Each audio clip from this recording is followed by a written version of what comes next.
Bien, bonjour à tous. Il est 17h30. Le quorum du conseil municipal étant atteint, je déclare le conseil municipal ouvert. Monsieur Stulz a donné procuration à Madame Skrinsky, Madame Cazenave à Monsieur Hérault et Monsieur Lestrade à Monsieur Paul. Si des retardataires arrivent comme il est prévu, je mentionnerai leur arrivée au moment où celle-ci se produit.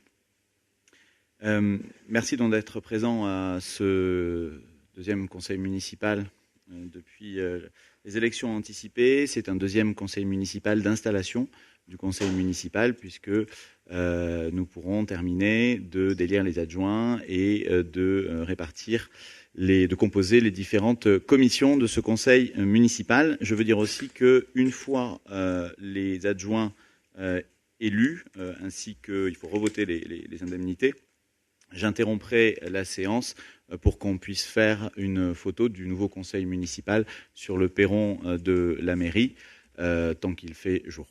Voilà, et on reprendra, j'espère, 5 ou 10 minutes plus tard, le conseil municipal.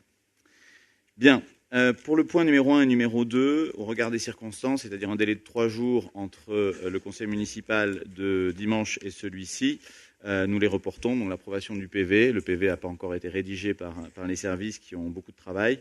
Et puis les décisions du maire prises en vertu de sa délégation, tout simplement, je n'en ai pas prise ces 2-3 derniers jours. Donc nous allons directement passer comme je l'avais indiqué dimanche dernier. D'abord, au passage, je vais vous proposer de passer de 5 à 8 adjoints pour le conseil municipal. Et ensuite à l'élection des adjoints. Je désigne M. Roucault comme secrétaire de séance. Bien, donc comme je le disais, je propose justement pour un travail plus collectif de passer à 8 le nombre d'adjoints du conseil municipal. Est-ce qu'il y a des questions? Est-ce qu'il y a des oppositions? Des abstentions? Je vous remercie. Nous allons donc procéder au vote à bulletin secret, puisque c'est la règle à l'élection des adjoints. Donc, le secrétaire de cette élection est toujours M. Roucault, et je vais proposer à chaque groupe de proposer un assesseur. Donc, pour le groupe majoritaire, Madame Noguer. Pour le groupe de M. Paul, très bien. Pour M. Hérault, donc ce sera vous, très bien. Et Mme Boiry.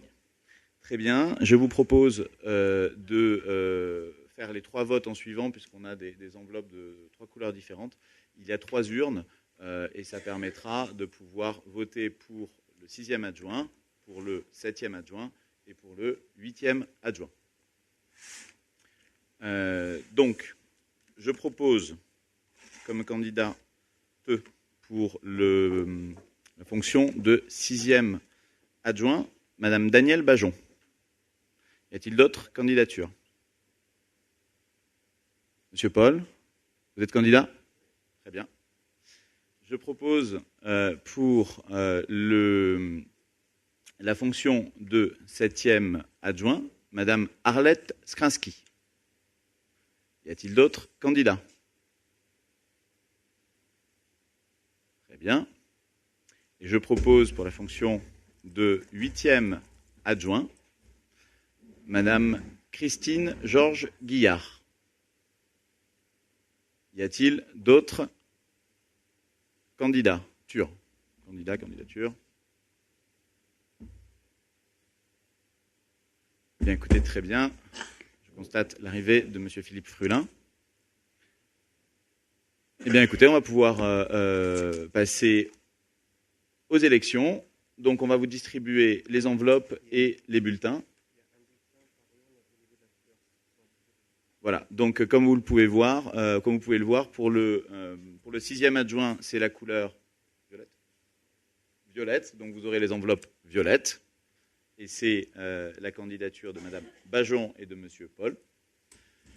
Pour le 7e adjoint, c'est la couleur bleue, et donc c'est la candidature de Mme Skrinsky. Et pour le 8e adjoint, c'est la couleur verte, vous aurez des bulletins orange. L'orange et le vert vont souvent ensemble. Mais en tout cas, voilà, c'est de circonstances. Et là, il s'agit de la candidature de Madame Georges Guillard. Voilà. Je vais donc procéder à l'appel. Si vous voulez bien déjà faire passer toutes les enveloppes, n'est-ce pas? Et les bulletins. Vous avez la liste?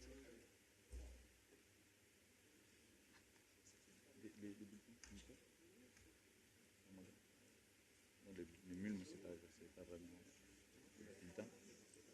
On les donne d'abord moi.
Bien, s'il vous plaît, est-ce qu'il manque, pardon, s'il vous plaît, est-ce qu'il manque un bulletin à quelqu'un ou une enveloppe?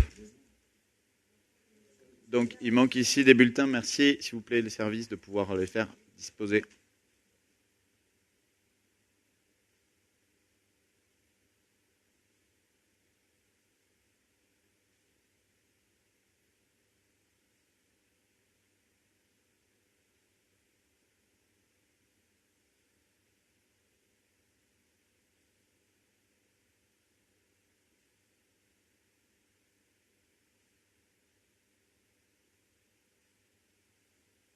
Je constate l'arrivée de Madame Bensouna.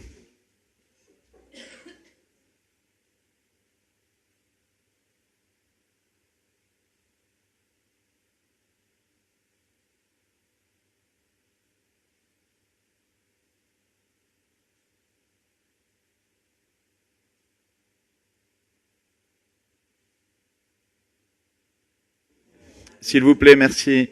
Merci. Le conseil municipal est toujours ouvert, s'il vous plaît. Merci. Est-ce que est-ce qu'il manque un bulletin ou une enveloppe à quelqu'un?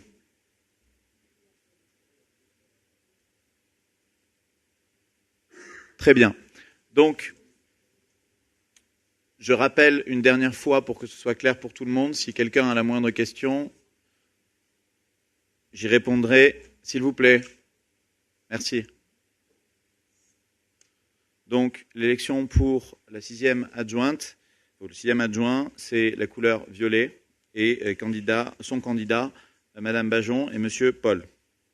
Pour le 7e adjoint, c'est la couleur bleue, enveloppe bleue, et candidate Madame Skrinsky.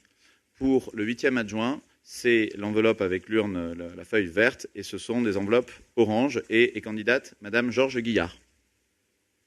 Je demande donc au secrétaire et aux assesseurs de prendre place, s'il vous plaît, pour des urnes.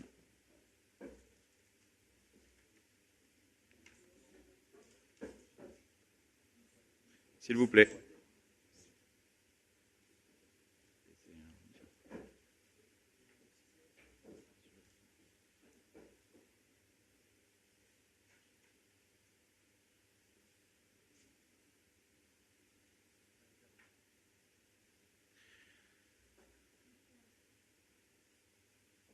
Bien.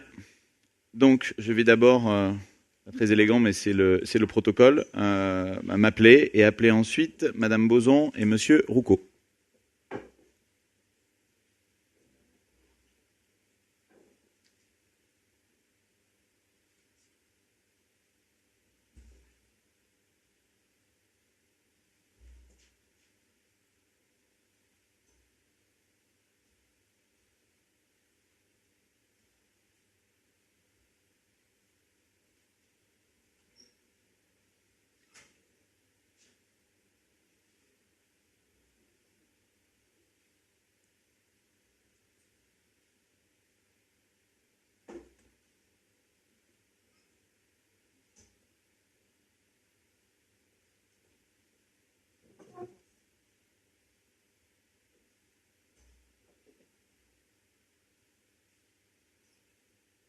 Madame Chartrain. Ensuite, Monsieur Vergès et Madame Cardouat.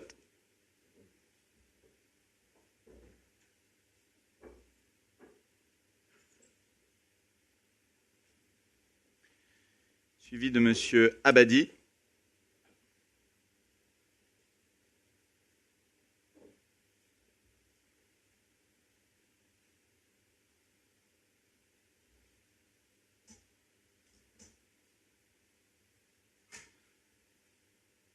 Madame Skrinsky.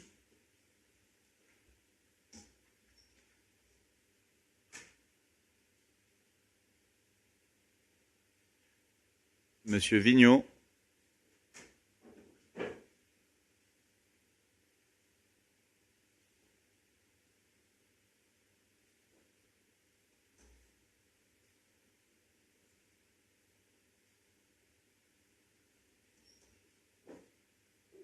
Madame Bajon.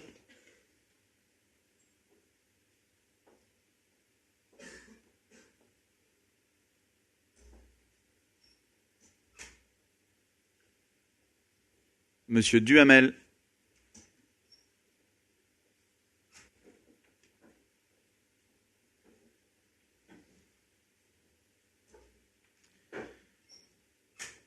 Madame Carrère.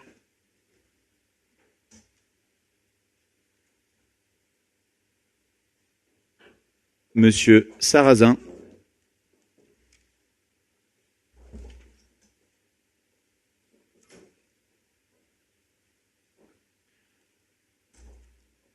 Madame Noguer.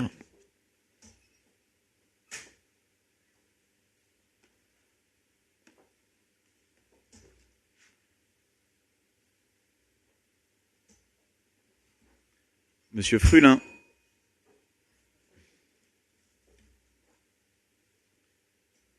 Madame Georges Guillard.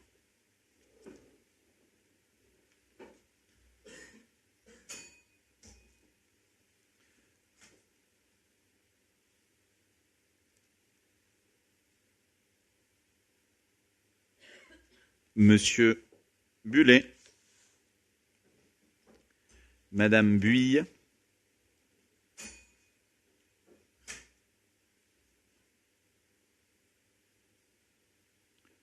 Monsieur Stultz et donc Madame Skraski qui porte sa procuration.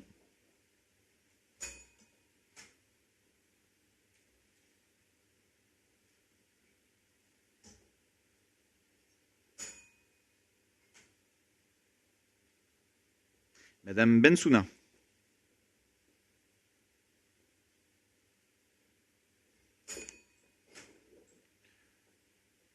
Monsieur Penn.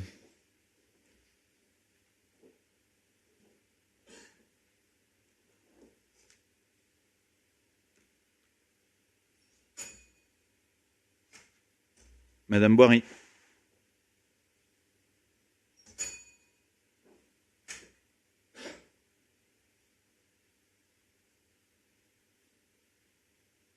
Monsieur Mediamol.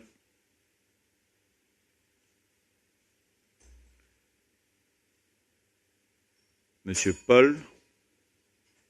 Ah, pardon, Madame Spadiliero, excusez-moi. C'était une ligne. Donc avant Monsieur Paul, Madame Spadiliero.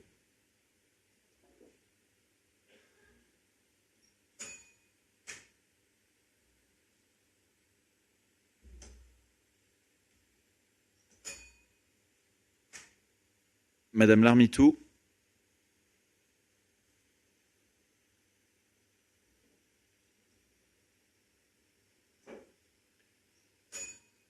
Monsieur Lestrade et donc à nouveau Monsieur Paul qui porte sa procuration.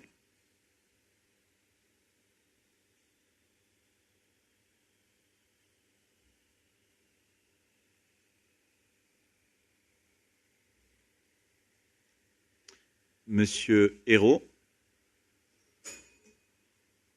Et Madame Cazenave, et c'est-à-dire encore une fois Monsieur Hérault qui porte sa procuration.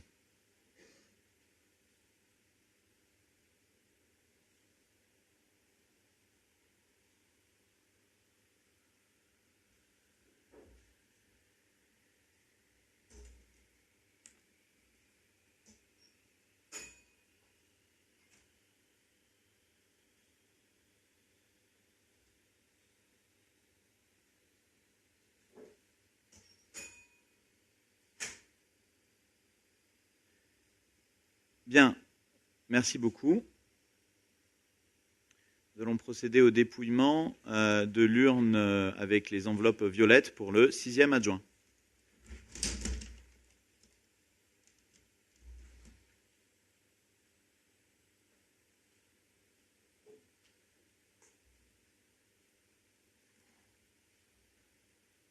Merci à tous les assesseurs de procéder au dépouillement.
Merci beaucoup. Donc, nombre de votants, 29. Nombre de suffrages déclarés nuls, aucun. Nombre de suffrages déclarés blancs, 6. Nombre de suffrages exprimés, 23.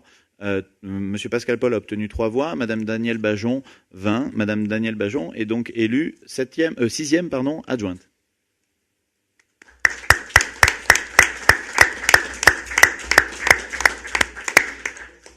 Dépouillement du scrutin avec les enveloppes bleues, je vous prie.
Bien, nombre de votants, 29. Nombre de suffrages déclarés nuls, 3. Nombre de suffrages déclarés blancs, 6. Nombre de suffrages exprimés, donc 20. Et Madame Skrinsky a obtenu 20 voix. Madame Skrinsky est donc élue 7e adjointe.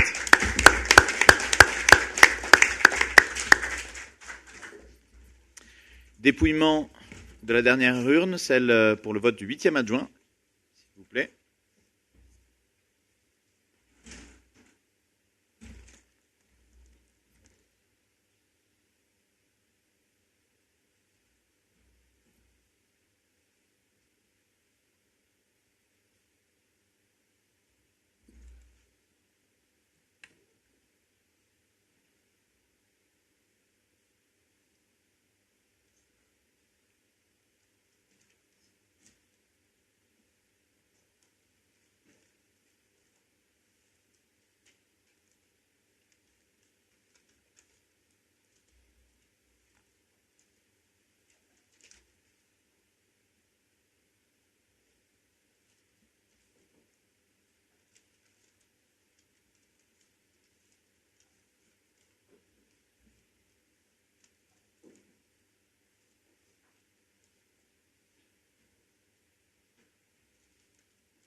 Bien.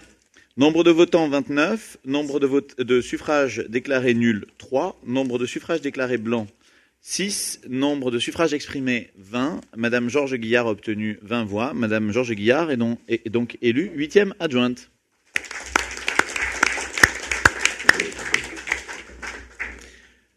Avant de suspendre la séance, je vais tout simplement, puisque c'est la règle, vous demander de voter une nouvelle fois les indemnités de fonction des élus, c'est-à-dire exactement la même délibération, au mot près, que nous avons pu prendre dimanche dernier, c'est-à-dire par rapport au mandat précédent, une baisse de 25% des indemnités du maire et une baisse de 10% des indemnités des adjoints, sachant que le premier adjoint a la première adjointe a la même indemnité que les autres adjoints, et une baisse de 10% également des indemnités des conseillers délégués.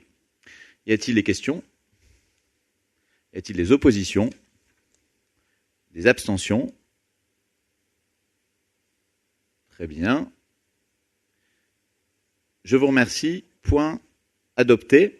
Avant d'interrompre la séance, je veux simplement féliciter tous les adjoints élus et leur dire qu'avant de descendre, je leur remettrai leurs écharpes respectives.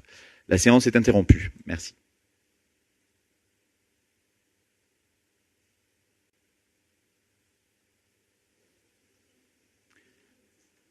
Bien, reprise de ce conseil municipal. Je vous remercie pour cette photo. Passons maintenant à la désignation des représentants municipaux au sein des différentes assemblées délibérantes. Sachez que nous avons choisi à la fois, ce qui nous semble logique, que la commune soit représentée dans les différentes assemblées délibérantes extérieures à la commune par des membres du groupe majoritaire exclusivement, mais par ailleurs, nous avons proposé aux trois groupes minoritaires que, en ce qui concerne les commissions, nous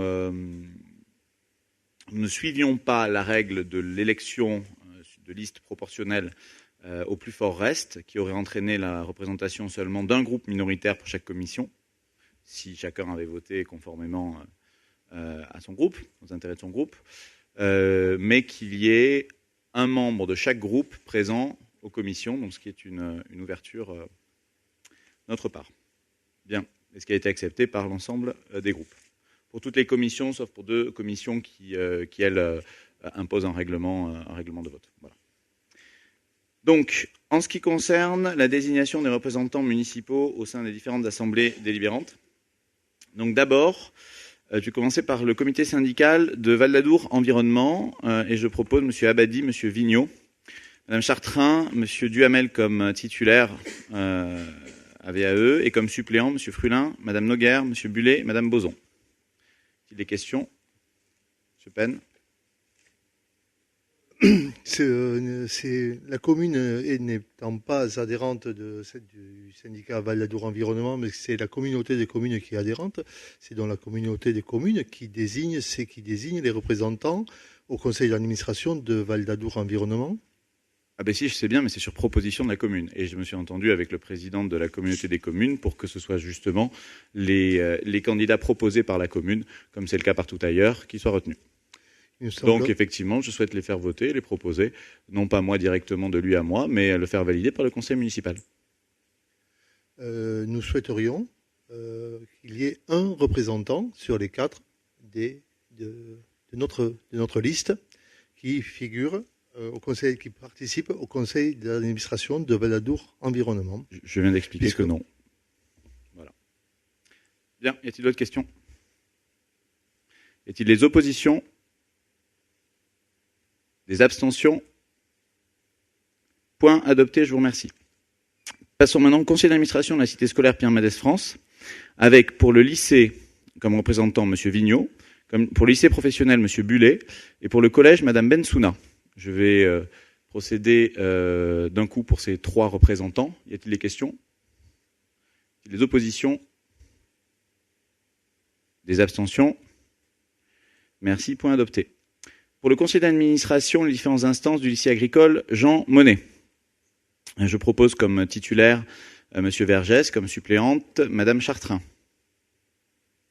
Y a-t-il des oppositions? Des abstentions? Point adopté. En ce qui concerne le conseil d'administration du centre de gestion, je propose Mme Georges Guillard. Y a-t-il des oppositions? Des abstentions? Point adopté.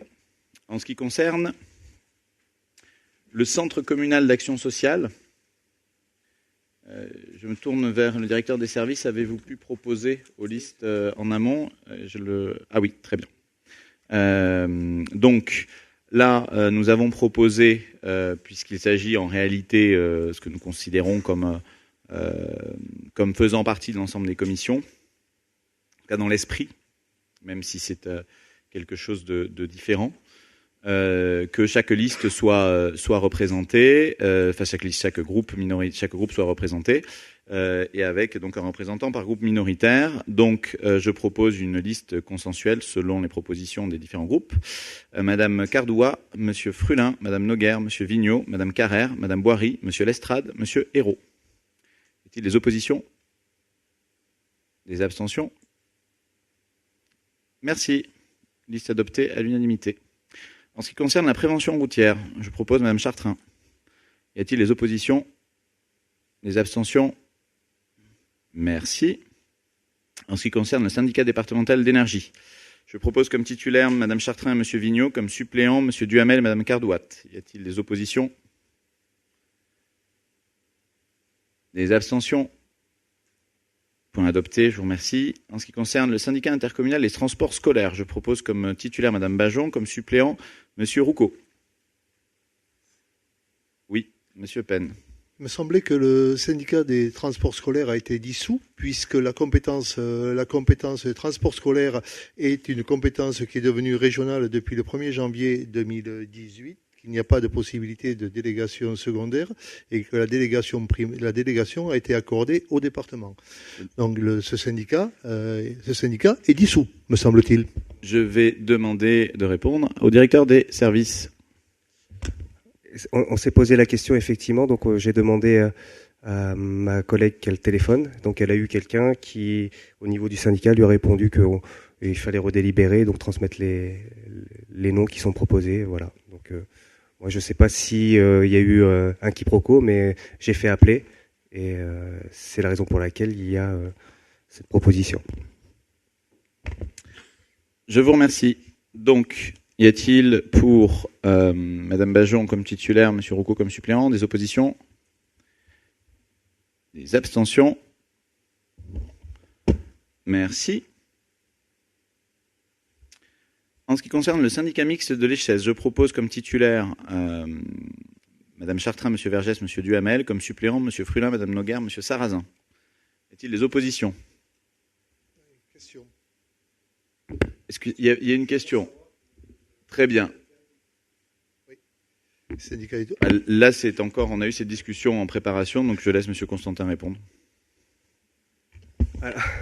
Alors effectivement, donc sauf erreur de ma part, là je parle vraiment au conditionnel, mais donc du coup on a fait téléphoner donc une collègue qui nous a donc donné l'information selon laquelle c'est le syndicat, il y a deux syndicats qui concernent le syndicat mixte de gestion de la Dour et de ses affluents, c'est celui-ci qui était composé, donc il y a deux syndicats qui se sont regroupés pour former celui-ci, mais ça n'a rien à voir en fait avec le syndicat mixte de l'Échèze. Voilà. Je vais redonner la parole également à Monsieur Vergès.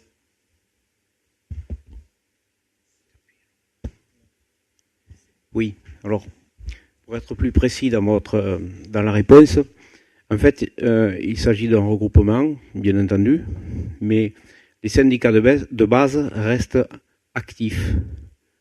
Ils ne sont en aucun cas dissous, et c'est toute la force d'ailleurs de ce système qui fait qu'à l'avenir, nous allons continuer à travailler sur le terrain directement, et nos propositions remonteront à la nouvelle structure qui regroupe l'ensemble des syndicats de rivières de toutes les canaux du département. Voilà. Merci beaucoup, Monsieur Vergès. Donc, pour le syndicat mixte de l'Échèze, titulaire Madame Chartrain, Monsieur Vergès, Monsieur Duhamel, suppléant Monsieur Frulin, Madame Noguer, Monsieur Sarrazin. Y a-t-il des oppositions? Des abstentions? Merci. Adopté. Pour le syndicat mixte de gestion de la Dour et de ses affluents, titulaire Monsieur Vergès, suppléant Monsieur Frulin. Y a-t-il des oppositions? Des abstentions? Point adopté, je vous remercie. Commission intercommunale d'accessibilité, je propose Madame Cardouat, Monsieur Frulin, Madame Chartrain. Des questions? Des oppositions? Des abstentions? Point adopté, je vous remercie. commission intercommunale des impôts directs, je propose Madame Cardouat et Madame Bajon. Des oppositions? Des abstentions? Point adopté. Je vous remercie. Passons maintenant au comité, à la reconstitution du comité. Bon, point suivant. Passons maintenant à la constitution du comité d'éthique vidéoprotection. Là-dessus, non, je suis passé au point suivant.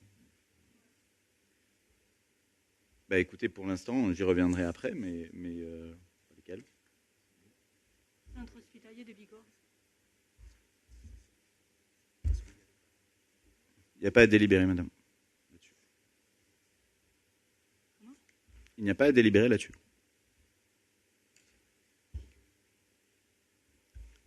Monsieur Constantin, à vous expliquer. Donc, on s'est renseigné au niveau du centre hospitalier, donc il n'y a pas à faire il n'y a pas de délibération à reproduire là pour ce nouveau conseil. Et c'est la même chose pour la régie qui a disparu du tableau d'origine, la régie d'exploitation. Donc, nous avons une réponse comme quoi c'était pas la peine de redélibérer. Voilà. On peut connaître les noms des deux délégués au centre hospitalier de Bigorre? Alors, bien. Donc, si vous vous souvenez de justement précédemment, je suis délégué, enfin je suis membre du conseil de surveillance du centre hospitalier de Bigorre au titre de personnalité qualifiée. Et j'en suis le vice-président, puisque c'est traditionnellement le maire de Vic qui est le vice-président du centre hospitalier, du conseil de surveillance du centre hospitalier de Bigorre. Voilà. Maintenant, je ne sais pas s'il faut revoter pour m'en refaire vice-président, puisque je ne pense pas que la situation se soit déjà posée. Bien, on verra ça avec eux. Donc, point numéro 4, constitution du comité d'éthique vidéoprotection. Donc, je propose, donc vous savez que ce comité d'éthique, c'est un comité d'éthique qu'il faudra réunir, là, puisqu'on n'avait pas réuni depuis quelques temps, qui consiste tout simplement à vérifier qui a pu regarder, non pas à regarder les images soi-même, enfin, le comité ne regarde pas les images, mais regarde qui a eu accès aux vidéos des caméras de vidéosurveillance et quelles étaient les caméras utilisées, à quels horaires. Voilà. Sachant que la dernière fois qu'on avait réuni le comité d'éthique, il n'y avait eu que le policier municipal et la gendarmerie qui les avaient consultés.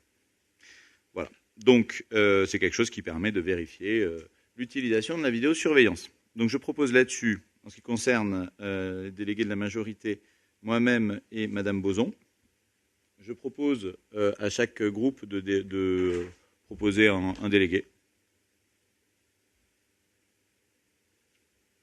Qui souhaitez-vous? Monsieur Paul, Madame Cazenave. Et moi-même, comme nous l'avons indiqué ce matin par mail au directeur des services. Très bien. Très bien. Donc 5 membres au total en ce qui concerne le conseil municipal. Il y a d'autres membres représentant des associations, etc. Y a-t-il des oppositions? Des abstentions? Je vous remercie. Passons maintenant aux différentes commissions.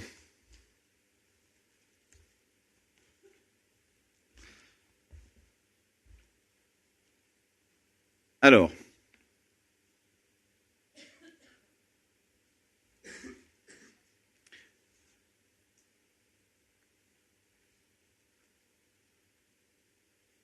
il y a donc la première commission pour laquelle on ne pourra pas respecter la règle, puisque c'est la proposition que j'ai pu faire d'un représentant par groupe, puisque c'est la loi qui nous l'impose, c'est la commission d'appel d'offres, où là, il faudra voter à la proportionnelle au plus fort reste. Voilà. Donc, il y aura donc... je propose en tout cas pour le groupe majoritaire Denis Chartrain, M. Abadi, M. Vigneault et M. Vergès, et ont été proposés par les autres groupes, M. Penn, M. Lestrade, M. Hérault. Donc je vais demander ceux qui votent en faveur de Mme Chartrain, M. Abadi, M. Vigneault, M. Vergès. avec les procurations, ce qui nous fait 20 voix. Ceux qui votent en faveur de M. Penn, 4 voix. Ceux qui votent en faveur de M. Lestrade, 3 voix. Ceux qui votent en faveur de M. Hérault, 2 voix. Donc, d'après les calculs qui ont été déjà faits en amont, sont donc élus Mme Chartrain, M. Abadie, M. Vigneault, M. Vergès et M. Penn. En ce qui concerne les suppléants, donc, je propose pour le groupe majoritaire Mme Boson, M. Roucault, Mme Cardouat, M. Sarrazin, et les autres groupes proposent Mme Boiry et Mme Larmitou. Donc, qui vote en faveur de Mme Boson, M. Roucault, Mme Cardouat, M. Sarrazin, 20 voix. Qui vote en faveur de Mme Boiry et qui vote en faveur de Mme Larmitou.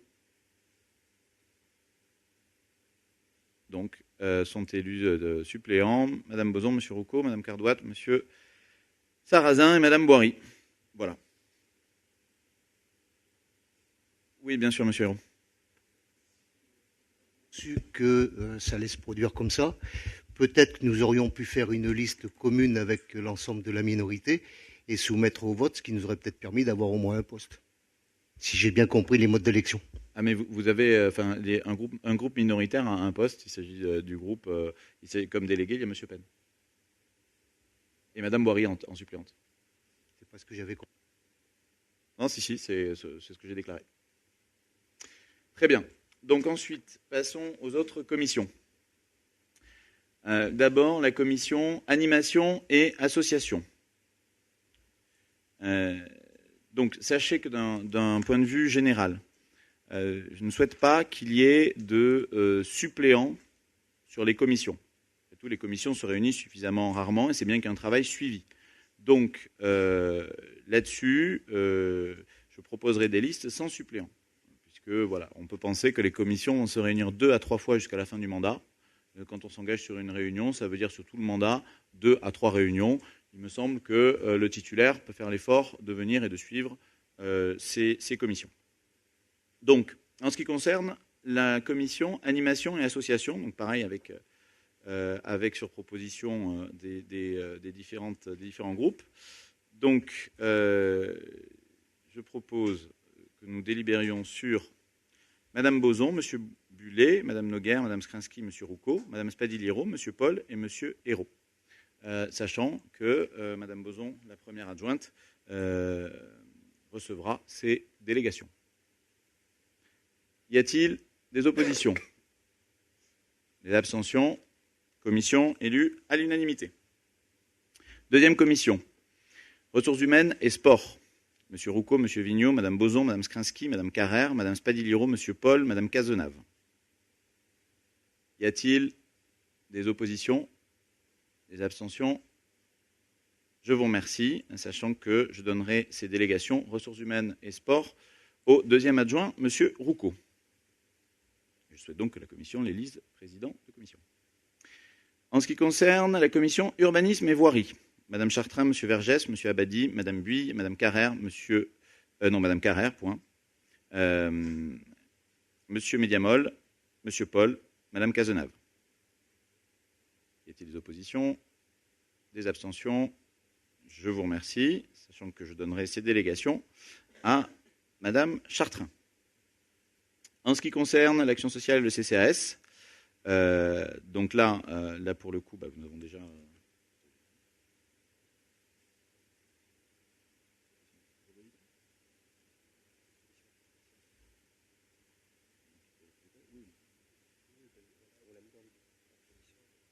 Bon, donc alors pour le CCAS, on dit qu'il faut délibérer une nouvelle fois. Donc c'est pour l'action sociale. Donc là, il s'agit de Mme Cardouat, Monsieur Frulin, Mme Noguer, M. Vigneault, Mme Carrère, Mme Boiry, M. Lestrade, M. Hérault. Les oppositions, les abstentions, pour adopter à l'unanimité, je vous remercie. Et c'est donc Mme Cardouat qui, je l'espère, sera présidente de cette commission. Commission suivante, environnement, forêt, eau, assainissement. Donc là, il s'agit de M. Abadi, M. Sarrazin, M. Vergès, Mme Chartrain, M. Bullet, M. Penn, M. Lestrade, Mme Cazenave. Y a-t-il des oppositions? Des abstentions? Merci pour votre unanimité. Et ce sera M. Abadi, l'adjoint, qui prendra ces délégations. Par ailleurs, pour la prochaine commission attractivité de la ville et communication, donc qui reprend les tablés de Vic, le Téléthon et le marché, ce sera Madame Skrinsky, enfin je propose Madame Skrinsky, Monsieur Roucault, Madame Boson, Monsieur Bullet et Monsieur Sarrazin, ainsi que Madame Spadiliro, Monsieur Paul et Monsieur Hérault. Y a-t-il des oppositions, des abstentions? Merci. Ce sera Madame Skrinsky qui aura ces délégations, les délégations correspondantes. En ce qui concerne maintenant la commission aménagement, cadre de vie, fleurissement, PNU et cœur de ville, enfin aménagement et cadre de vie, c'est comme ça qu'on va l'intituler, et qui comprend le fleurissement, le PNU et le cœur de ville. Je propose Madame Bajon, Madame Carrère, Madame Boson, Madame Chartrain, Monsieur Vergès, Madame Boiry, Madame Larmitou, Monsieur Hérault. Les oppositions, des abstentions. Je vous remercie, et ce sera donc Madame Bajon qui aura ces délégations.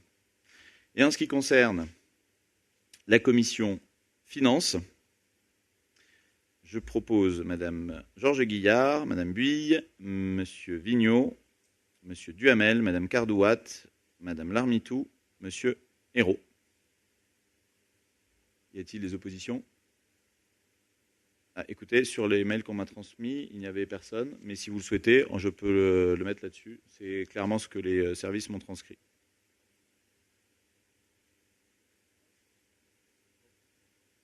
Eh bien, nous vous rajoutons.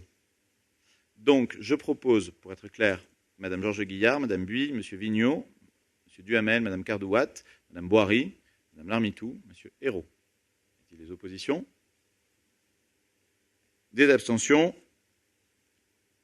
Je vous remercie.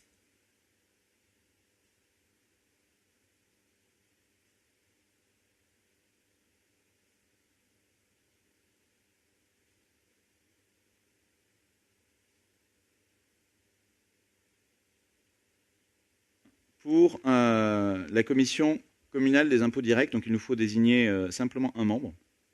Et donc je propose Madame Cardouat. Y a-t-il des oppositions? Des abstentions? Merci.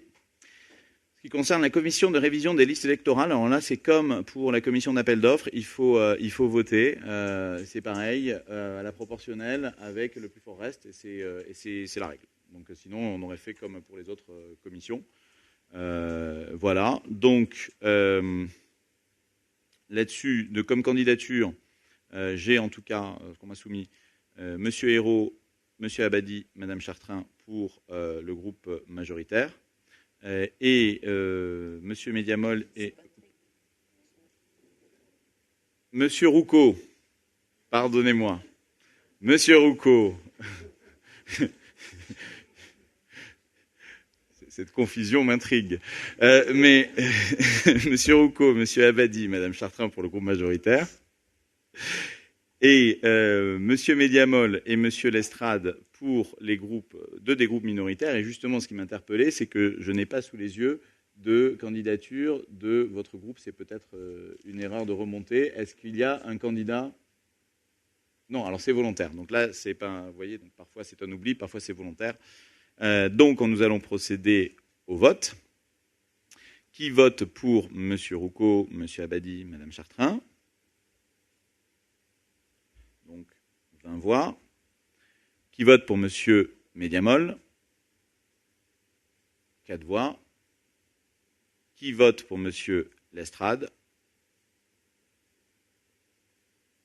Donc, 3 voix. Et donc, c'est Monsieur Roucault, Monsieur Abadi, Madame Chartrain, Monsieur Mediamol et Monsieur Lestrade qui sont élus. Parce que là, il y en a 2 pour la minorité. Commission communale d'accessibilité.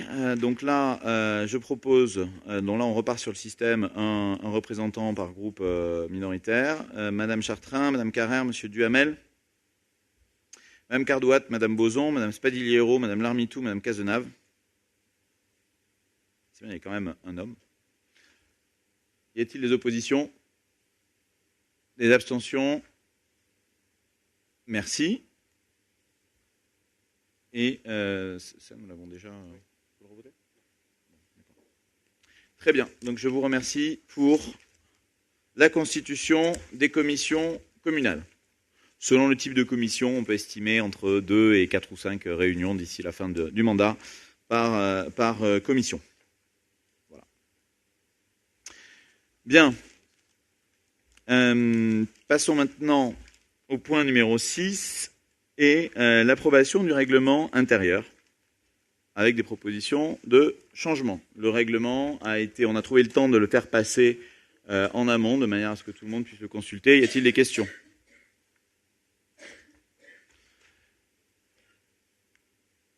Bien, pas de questions. Alors, Monsieur Paul.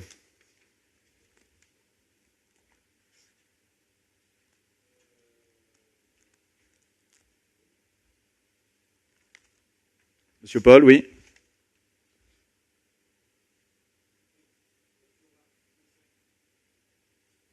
Oui.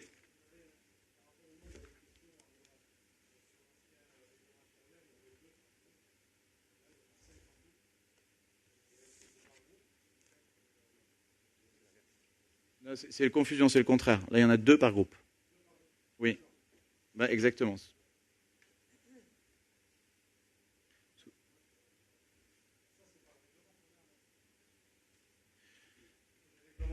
Alors, encore une fois, je vais laisser le directeur des services qui a lui-même rédigé le document que vous avez reçu. Donc, vous avez reçu en pièce jointe le règlement intérieur actuel, donc qui a été voté en 2014. Et en fait, vous avez reçu les modifications dans le projet de courriel que vous avez reçu et dans lequel vous aviez cette pièce jointe du document du règlement intérieur actuel.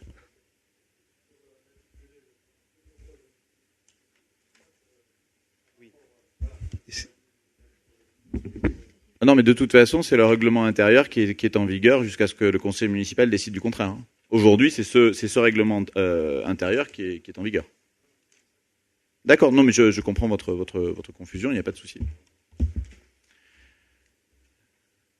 Alors, Monsieur Hérault, est-ce que vous pouvez juste parler dans un micro, puisque le conseil est enregistré, il faut l'allumer. Voilà.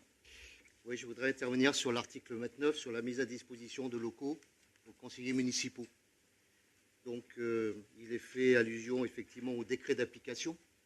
Et le décret d'application de cet article du CGCT précise qu'il est possible pour les communes de plus de 3500 habitants d'avoir un local soit permanent, soit temporaire pour la minorité, et que s'il n'y a pas d'accord entre le maire et la minorité, il y a au moins un accord pour 4 heures par semaine, donc 2 heures pendant les heures ouvrables. Ah, si vous le souhaitez, on peut l'ajouter complètement. C'est un point qu'on n'a pas changé par rapport. Donc là-dessus, il n'y a pas de problème. Il y a simplement une question de local. Donc je pense qu'il y a un local qui pourrait être partagé entre les 3 groupes minoritaires et mis à disposition. Voilà, sauf cas de réunion particulière, auquel cas on préviendrait. Mais il y a un local qui peut être dédié. Oui. Si je précisais ça, c'est parce qu'il était précisé dans le règlement intérieur que ce local n'était en aucun cas destiné à une permanence. Donc je souhaiterais, si possible, qu'à partir du moment où un local peut être octroyé à 4 heures par semaine, on puisse effectivement assurer des permanences au même titre que les adjoints ou les autres élus puissent le faire. Bah écoutez, pour ma part, il n'y a pas de problème pour enlever cette partie de la phrase. Et donc, à partir du moment où on ne le précise pas, il n'y a pas de souci. Et donc à soumettre à la délibération du conseil municipal des changements, plus celui-ci, à enlever ce qui concerne les permanences. Parce qu'il n'interdira plus. Oui, Monsieur Paul.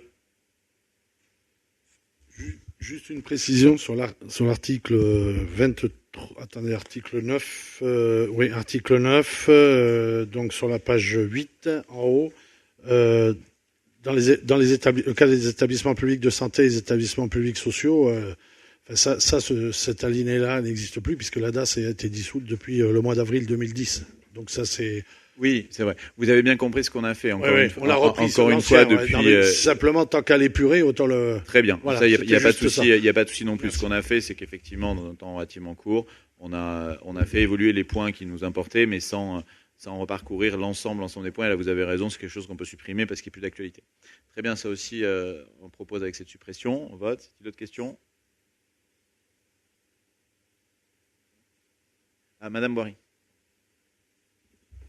Le règlement intérieur, Monsieur le maire, a toujours fait l'objet d'un groupe de travail avant son adoption. Et il y a eu un groupe de travail ad hoc qui a pu se réunir, tout groupe confondu, pour pouvoir y travailler. Cette fois-ci, ce n'est pas le cas. Donc, pour notre part, nous nous abstiendrons de le voter. Très bien. Il ne vous a pas échappé que la situation de reformer un conseil municipal après une élection anticipée n'était pas une situation usuelle. Bien. Y a-t-il d'autres questions? Y a-t-il des oppositions? Donc le texte amendé, non seulement tel qu'il est proposé, plus les 2 corrections stipulées, pour être très clair. Y a-t-il des oppositions? Des abstentions? Merci beaucoup.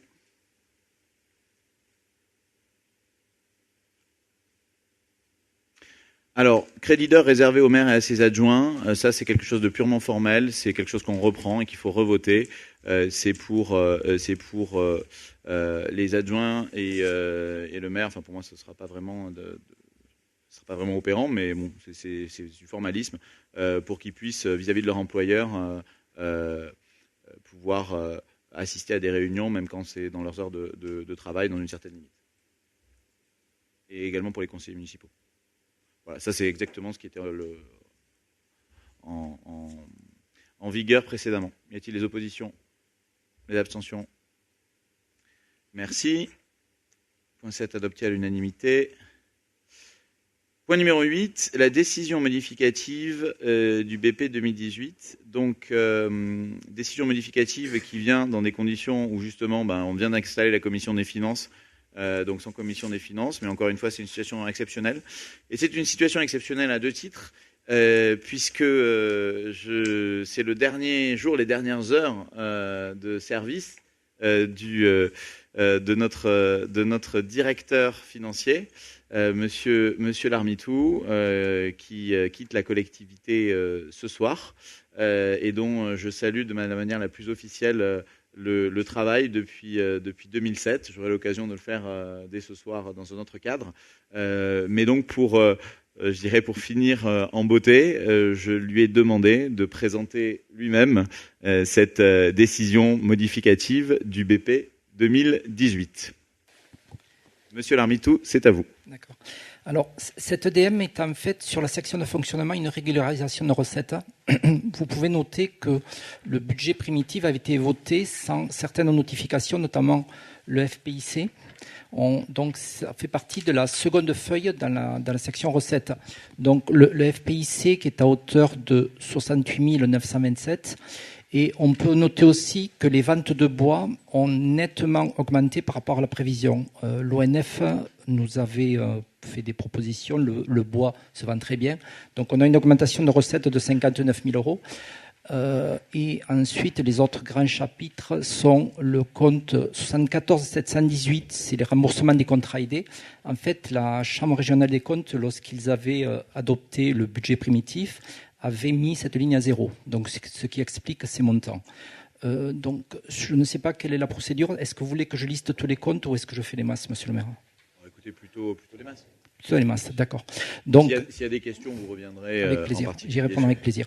Donc, on peut voir que les recettes nouvelles sur la section de fonctionnement sont à hauteur de 175 276. Donc, ces recettes sont des recettes réellement actées sur le budget et encaissées.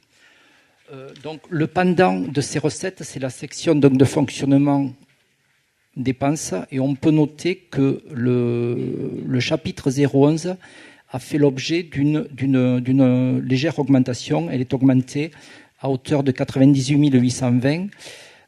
Les grands chapitres que vous pouvez noter à juste titre, on a augmenté les fournitures, l'article fourniture de petits équipements de 11 000 euros. Ça s'explique tout simplement parce que la commune, le temps que le budget soit voté, puisque la CRC avait juste validé la section de fonctionnement, le temps que l'on puisse avoir une section d'investissement avec des articles ou des opérations votées, la collectivité a été obligée d'acheter certains petits matériels et il a été décidé de les positionner en section de fonctionnement, ce qui explique cette augmentation. Ensuite, les augmentations sensibles, c'est aussi les entretiens de bâtiments. Les entretiens de bâtiments, il avait été décidé lors du vote du BP de le minorer et on se rend compte qu'on est revenu à des niveaux normaux. Voilà. Donc, ce qui fait que la section de fonctionnement est équilibrée en dépenses et en recettes à hauteur de 175 276.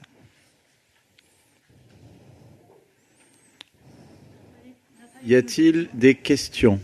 Encore une fois, maintenant on a le nouveau règlement intérieur. Donc avant de parler, on demande la parole s'il vous plaît. Oui, Madame Boiry. On a des chiffres différents que ceux qu'annonce M. Larmitou. Quels sont vos chiffres et M. Larmitou vous répondra. Avec plaisir. Alors, l'augmentation de crédit en dépenses de fonctionnement sur le 011, on a un total de 100 820. Il annonce 98 000, je ne sais trop quoi. En fait, je confirme que le montant qui avait été proposé est de 98 820. Je peux lister, si vous voulez, les articles qui sont impactés. Bien, alors, qui veut prendre la parole? Qui demande la parole? Excusez-moi. Monsieur Paul. A priori, 100 820 moins 2000, ça fait 98 820. Oui, je crois que c'est ça, oui. Très bien. Les documents, je m'excuse, les documents font état d'une diminution et d'une augmentation des dépenses et des recettes. Et donc, c'est la contraction que vous devez prendre en compte, tout simplement. Y a-t-il d'autres questions? Si vous voulez, je vais passer à la section d'investissement. Allez-y. Donc, la section d'investissement sont impactées uniquement, là aussi, la section de dépenses. Donc, elle est augmentée, mais entièrement autofinancée. La dernière DM avait acté de dépenses qui n'avaient pas été affectées. Donc, c'était l'article 2312, opérations non affectées, à hauteur de 114 624. Et donc, ces crédits ont été réaffectés. Ils sont réaffectés notamment à l'opération travaux bâtiments sportifs suite à l'ouverture des plis et la construction du paddle. Les besoins sont légèrement supérieurs. Et lors de l'ouverture des plis pour l'aménagement des schémas de gens du voyage, l'enveloppe prévue étant plus importante que celle qui a été validée, on s'est permis de réaffecter ces crédits. Ce qui fait donc une opération à zéro sur cette section d'investissement. Tout a été mis en interne. S'il y a des questions, j'y répondrai avec plaisir. Y a-t-il des questions? Alors, Monsieur Paul. Juste sur la partie fonctionnement, est-ce que vous pouvez nous dire à quoi correspond cette augmentation de crédit pour fêtes et cérémonies, là, 20 000 €? Monsieur le maire, Oui, bien sûr, Monsieur Larmitou, allez-y répondre. Pardon. Alors, à cet article-là, on était payé notamment les honoraires pour le Festival de la gastronomie. Notamment. Mais on pourra revenir dessus et donner à l'ensemble des groupes minoritaires des éléments s'ils veulent regarder le fonctionnement de cette année des tablés de VIC. Y a-t-il d'autres questions? Madame Boiry.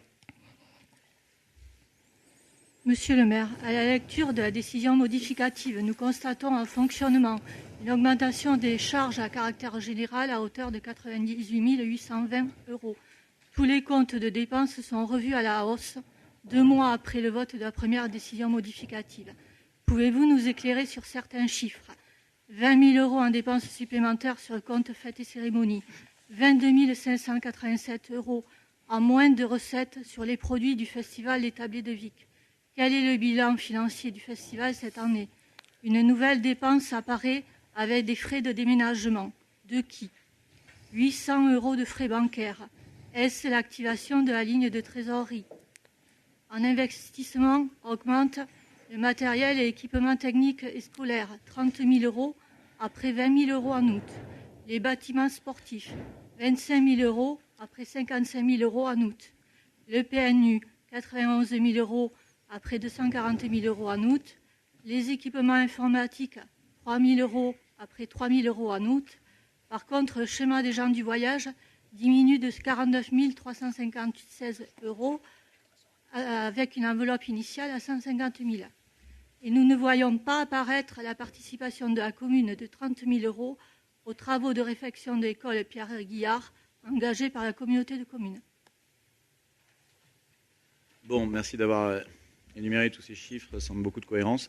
Mais toujours est-il que, oui, il y a des changements, il y a des décisions modificatives dans une période assez compliquée. Si vous regardez les déménagements, peut-être si vous avez suivi l'actualité, on a reçu un nouveau directeur général des services qui est venu de loin, dans une période où c'était compliqué, dans une période tendue, où il a fallu qu'il vienne vite, etc., avec sa famille. Si vous saviez aussi, au niveau de la communauté des communes, les dépenses ne peuvent pas être engagées cette année. Enfin bref, tout ça, c'est les gens qui sont au travail et qui peuvent le savoir. Moi, ce que je peux vous dire, c'est qu'aujourd'hui, il y a plus de 700 000 € dans les caisses de la commune. On a baissé les impôts depuis 5 ans et on a baissé la dette de 300 000 €. Alors vous aurez beau dire que les choses augmentent, ça n'a aucun sens. Bien. Y a-t-il d'autres questions? Je vais donc passer au vote. Y a-t-il des oppositions? Des abstentions? Opposition ou abstention? Opposition? Point adopté. Ensuite, on passe au point numéro 9. Il s'agit d'une demande de subvention de 50 000 € pour le PNU. Voilà. Donc vous avez le projet de délibération. Donc c'est effectivement une demande de subvention de 50 000 € approuvée par le conseil municipal. Y a-t-il des oppositions? Des abstentions? Merci. Point numéro 10. Pareil, il s'agit de la participation du SDE à hauteur de 9 000 € sur 36 000 € de dépenses sur l'éclairage du boulevard Castelnau et des allées Joffre. Y a-t-il des oppositions? Oui. Des abstentions? Point numéro 10. Adopté. Point numéro 11. Donc il s'agit de valider l'engagement pris pour la mise en conformité du réseau d'assainissement avec la commune de Camalès et donc ce qui a pu être déjà exposé et notamment même dans la presse sur une convention de partage de la station d'épuration dans des conditions qui semblent justes et équitables pour la commune de Camalès et pour la commune de Vic. Voilà, qui est essayer de passer de temps en temps quand ça nous semble pertinent une logique territoriale plutôt de rester dans une logique communale. Voilà, sachant qu'on a quand même, vous savez, tout un quartier, le lotissement du Puy, qui est traversé, qui est d'un côté Vic, d'un côté Camalès. Voilà, donc il y a déjà une partie qui est reliée à nos stations d'épuration. Donc voilà, c'est la convention. Est-ce que vous avez des questions sur ce point? Est-ce qu'il y a des oppositions? Des abstentions? Point adopté. Je vous remercie pour la commune de Vic et la commune de Camalès. Point adopté à l'unanimité. Réitération de la garantie des lignes de prêt aménagées par l'OPH 65. Alors vous vous souvenez qu'il y avait eu plusieurs débats précédemment sur le fait d'accorder de nouvelles garanties pour l'OPH, donc qui pouvaient mettre à risque la commune. Là, il ne s'agit pas de nouvelles garanties, il s'agit de renouveler des garanties précédentes dans un renouvellement de prêt avec une renégociation des taux par l'OPH. Donc c'est pour ça que sur ce point-là, je vous propose de l'accepter. Y a-t-il des oppositions? Des abstentions? Point adopté à l'unanimité. Je vous remercie.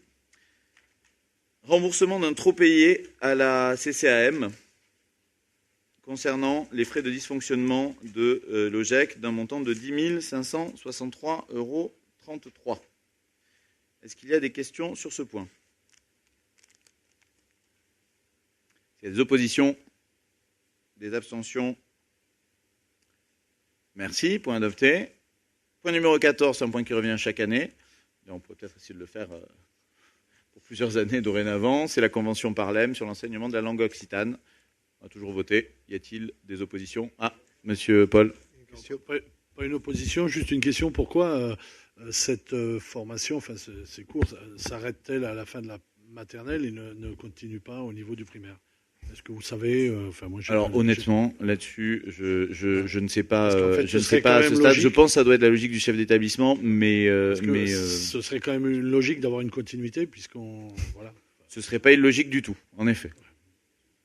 Monsieur Penn. Je suis très surpris que nous ayons à délibérer sur cette convention et sur le partenariat entre le département et la commune. pour l'association Parlem, puisque cette cotisation pour les 5 classes de l'école maternelle a été prise en compte dans les charges transférées à la communauté des communes, et la communauté des communes ayant la compétence scolaire, je ne comprends pas pourquoi la commune continuerait de payer ce partenariat, 325 € par classe, alors que ça a été inclus dans les charges de la communauté des communes. Merci. Je m'étonne de votre nouvel intérêt pour la chose scolaire, que vous avez abandonné votre poste de vice-président à un mois de la rentrée scolaire de la communauté de communes, alors que c'était la première année que cette compétence était intercommunale, mais j'en suis ravi. Effectivement, je suis d'accord avec vous sur le transfert de compétences, mais c'est une demande du président du conseil départemental là-dessus. Et vu que nous avons donc retardé, au vu des derniers événements de ce vote là-dessus, nous préférons le soumettre au conseil municipal et voir ensuite si effectivement c'est pertinent ou pas. Voilà, c'est quelque chose qui aurait déjà dû être voté depuis quelques semaines, ou pas voté si c'est pas l'objet. Oui. Je me permets de vous rappeler, monsieur le maire, qu'une rentrée scolaire ne se prépare pas au mois d'août, mais au mois de juin, le jour de la sortie scolaire, toute la rentrée scolaire est déjà préparée. Vous pouvez dire ce que vous voulez. Pour moi, vous avez perdu toute crédibilité en ce qui concerne ce sujet, abandonnant votre poste à un mois de la rentrée scolaire. D'autres ont travaillé à votre place depuis, parce que moi, je suis resté vice-président. Bien. Point suivant. La mise en place du dispositif de la carte achat. Alors ça, c'est effectivement quelque chose qui pourrait être tout à fait pratique. Et je vais demander au directeur des services qui a soumis cette idée au conseil municipal, s'il vous plaît, qui a soumis cette proposition au conseil municipal pour des questions de fonctionnement. Et donc, je vais lui demander de nous présenter les tenants et les aboutissants de la carte achat. Oui, effectivement. Donc, j'ai eu des remontées qui concernaient certains achats qui étaient impossibles par le biais des virements administratifs. Donc du coup, ça pouvait bloquer l'action des services, ou en tout cas la retarder. Et donc il existe aujourd'hui le dispositif de la carte achat qui fonctionne comme une carte bleue, comme vous avez vous et moi, avec un cadre très défini et très détaillé.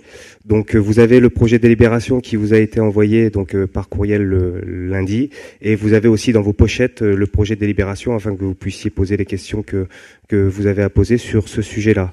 Donc le dispositif ne change rien sur la façon de gérer la collectivité. C'est juste un moyen de paiement supplémentaire, mais la comptabilité reste toujours la même avec des bons de commande et une comptabilité d'engagement.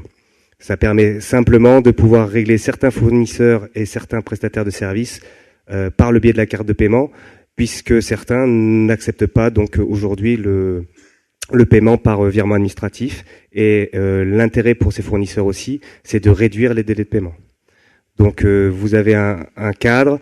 Là, ce qui vous est proposé aujourd'hui, c'est les principes de la carte achat, donc qui vous est rappelé dans le corps de la délibération. Ça serait pour une mise en place donc au 1er janvier 2019, et aujourd'hui le choix n'est pas arrêté au niveau donc de l'établissement bancaire qui pourrait donc fournir la carte achat. Donc si vous avez des questions, je suis là pour y répondre.